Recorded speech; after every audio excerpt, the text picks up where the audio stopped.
3 mile के radius में उसका लिबास घूमता है किसी एक बोझ पा के उन्हें भूल जावनी के हस्बैंड गया कि दे।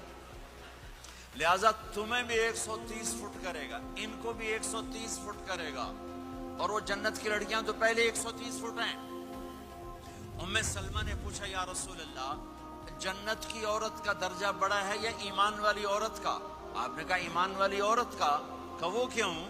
कहा बिस्सलातिहिन्न व सियामिहिन्न व इबादतिहिन्न। जन्नत की औरत नमाज नहीं पढ़ती, ईमान वाली औरत नमाज पढ़ती है। जन्नत की औरत रोजा नहीं रखती, ईमान वाली औरत रोजा रखती है। जन्नत की औरत इबादत नहीं करती, ईमान वाली औरत इबादत करती है। इसके बदले में अल्लाह ताला उनको जन्नत की औरतों से आली मकाम नसीब फरमाएगा, और ईमान वाली औरत जन्नत की औरत से 70,000 गुना ज्यादा खूबसूरत हो जाएगी। 70,000 गुना ज्यादा खूबसूरत। और जन्नत में एक मुकाबला होगा। ईमान वाली औरतें, जन्नत की औरतें इकट्ठी। जन्नत की औरतें कहेंगी, जिंदा रही, मौत ना आई, जवान रही, बुढ़ापा ना आया, हमेशा राजी रही, नाराज ना हुई, हमेशा साथ दिया, छोड़ा नहीं।